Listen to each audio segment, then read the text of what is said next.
여러분 안녕. 오늘도 얘기를 할게요. 제 이메일인가? 이메일일 거예요. 이메일로 상담을 주신 그 분이 계신데 뭐냐면 이렇게 본인을 그렇게 소개를 하셨더라고요. 선생님 안녕하세요. 저는 이제 학원 경험이 있는 사람인데 뭐 영어를 전공한 것도 아니고 유학을 갔다 온 것도 아니고 회화가 유창한 것도 아니고 독해 문법 위주로 좀 큰 학원에서 가르쳤던 사람인데 지금은 이제 주부고 일을 이제 놨던 기간이 좀 있는데 요즘이 다 그렇잖아요. 외벌이로는 힘들기 때문에 자기가 다시 이 일을 할까 한다고. 그런데 이제 공부방으로 이제 시작을 하시겠다는 거예요. 그러면서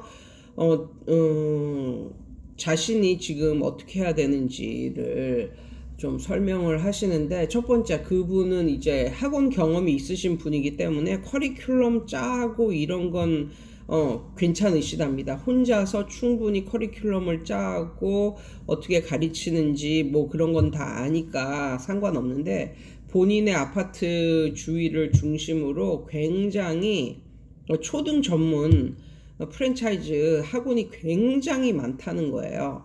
그리고 또 초등 전문 또 공부방 하는 그런 데도 많고, 그런데 오히려 중고등은 거의 없다는 거예요. 거의 없다는 거예요. 요즘에 추세가 그렇잖아요. 왜냐하면 또 부모님들도, 그러니까 고등학생은 또 자기가 알아서 공부하고 막 온라인으로 뭐 찾아서 알아서 공부하고 뭐 이런 추세고 하니까 요즘에는 약간 좀 영유아하고 약간 초등 때 막 이제 엄마들이 좀 돈을 쓰는 그런 추세고, 그래서 그런지 그 분의 그 주변에는 초등 전문 그런 데가 굉장히 많은데 오히려 중고등이 없다고 이렇게 말씀을 하시더라고요. 그래서 첫 번째, 본인의 커리큘럼을 다 짜고 그러면서 초등 고학년서부터 중3 아니면 뭐 고1 뭐 그 정도까지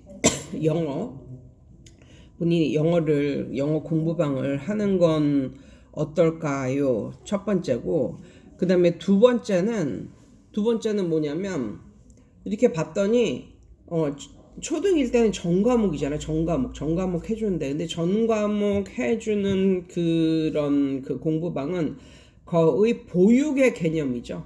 그러니까 엄마가 일하는 엄마들 낮 시간 동안에 애들을 맡기는 거의 보육의 개념이 가깝고, 그 선생님 말로는 본인 주변에 피아노 학원 하는 선생이 있었는데, 그 선생이 어디 프랜차이즈 뭐 프로넷이나 뭐 그런 데겠죠. 아무래도 프로넷 이외에는 잘 모르겠는데 아무튼 그런 데를 끼고 피아노를 가르치다가 이제 국영수 공부방까지 이제 공부방을 가르친다는 거예요. 피아노 전공하던 그 엄마가 초등학교를 중심으로 그런 엄마가 있다고. 그러면서 본인은 영어 이외에는 다른 거는 국어건 수학이건 가르쳐 본 적이 없는데 본인도 그런 프랜차이즈를 끼고 차라리, 그러니까 본인도 7살 뭐 8살 뭐 그런 아이가 있다고 하시면서 자기 아이 키우듯이 어차피 본인도 이제 본인 아이 키우려면 그 뭐 초등학교 국어 수학 뭐 이런 것도 공부해서 가르쳐야 되니까 그 김에 자신도 그냥 전과목 공부방을 아파트에서 그거를 해 볼까요? 두 가지 중에 걱정이 되신다고 하는데,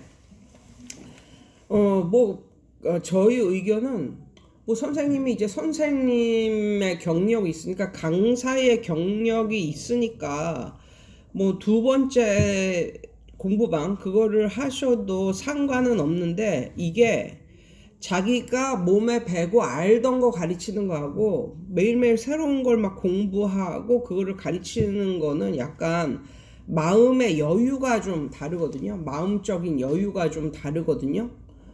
근데 이제 그 선생님은 또 주위에 초등은 굉장히 많은데 중고등 뭐 전문 학원이나 학원도 없거니와 뭐 그런 과외 해주는 그런 데도 없으니까 그런데 본인이 사는 곳은 초등학생이 많고 중고생은 거의 안 보인다고 뭐 이런 말은 하셨는데 중고생도 있겠지 왜 없겠어요. 그래서 제가 느끼는 거는 이렇게 하시면 어떨까요? 그러니까는 새로 막 공부를 해서 이렇게 하는 것보다는 본인이 알고 있고 좀 자신 있는 걸 계속 가르치는 게 조금 더 나을 것 같다는 생각이 이제 드는데, 그래서 이제 첫 번째 거로 시작은 하시되 집에서 이제 시작을 하는데 이제 영어로 시작을 하시되, 영어로 시작을 하시되 이런 거죠. 그러니까 선생님이 영어도 초등학교 고학년에서 중학교 뭐 이렇게 하신다고 했으니까 영어로 시작은 하시되 중학교 이하, 그러니까 초등생들에게는 영어를 배우러 다니는 애들한테 선생님이 좀 잘 해주고 이제 그러면 부모님이 이제 신뢰가 쌓이면요. 초등학교 같은 경우는 그 선생님한테 국어하고 수학도 배우고 싶어 합니다. 저도 애들이 좀 없을 때 그런 방법으로 좀 수업을 했어요. 애들이 좀 없을 때. 그러면 그냥 한번 방학 때 나한테 수학하고 국어 논술하고 수학을 배우고 싶은 사람은 특강처럼 해드리겠다고 하면서 이렇게 문자를 이렇게 보내면 한 10분 정도는 꼭 하셨어요. 10분 정도는. 그럼 뭐 저 같은 경우는 수학은 초등수학은 중학교 1학년까지도 가르칠만 하더라고요. 그래서 그걸 했고, 그 다음에 국어 논술 같은 경우도 제가 이제 국어 논술을 좀 잘했거든요. 그래가지고 요즘에는 그리고 뭐 2마리 토끼 잡는 국어 논술인가? 아무튼 시리즈별로 이렇게 나오는 게 있어요. 시리즈별로. 그럼 그거 하나 사다가 애한테 이제 읽고 풀리게 하면 되거든요. 그럼 별로 그렇게 어려운 그런 건 없었던 것 같아요. 그래서 뭐 애들이 좀 많이 줄고 약간 뭐 그럴 때 저는 그런 방향으로 했는데, 지금의 제 상태는 애들 별로 없는데도 그런 것도 안 하고 있습니다. 좀 힘들더라고요, 요즘에는. 근데 아무튼 요즘에는 그런 것도 안 하고 있는데 내심 그런 걸 바라는 애들이 진짜 있어요.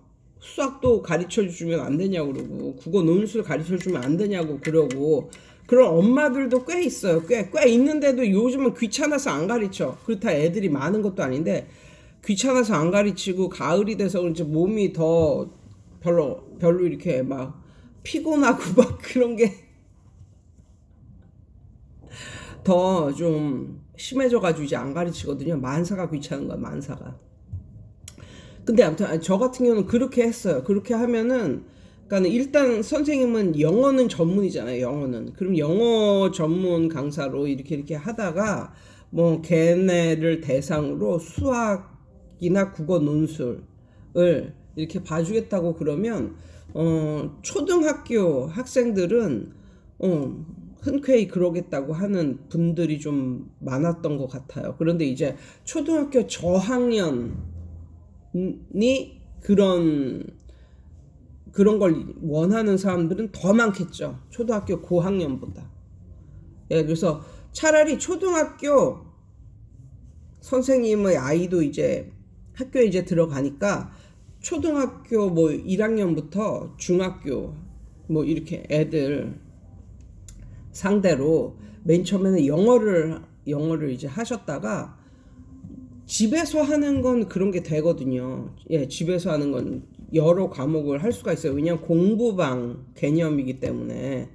그래서 뭐 불법도 아니고, 그래서 그런 식으로 가르치시면 좋을 것 같아요. 그런 식으로 그냥 맨 처음부터 전과목 이렇게 하면 이게 뭐가 안 좋으냐면, 이게 전과목하고 막 이러려면 뭔가 프랜차이즈를 끼고 막 해야 되는데, 그거 하는 사람들 뭐 푸르넷 그런 거 있잖아. 그런 거 하는 사람들 보면 뭐 한 과목당 뭐 12만 원 뭐 이런 식으로, 국영수 한 과목당 12만 원, 뭐 국영수 말고 뭐 역사 뭐 이런 거는 뭐 7만 원, 8만 원 이렇게 하는데 거기서 본인이 다 가져가는 게 아니라 뭐 10만 원도 안 가져가는 그런 거라서 진짜 애들이 온 집안에 바글바글 완전히 본인의 생활은 없을 만큼 그렇게 온 집안에 애들이 초등학생이 바글바글 거려야 좀 돈을 벌 수 있는 그런 느낌이더라고요. 잘은 모르겠지만. 그래서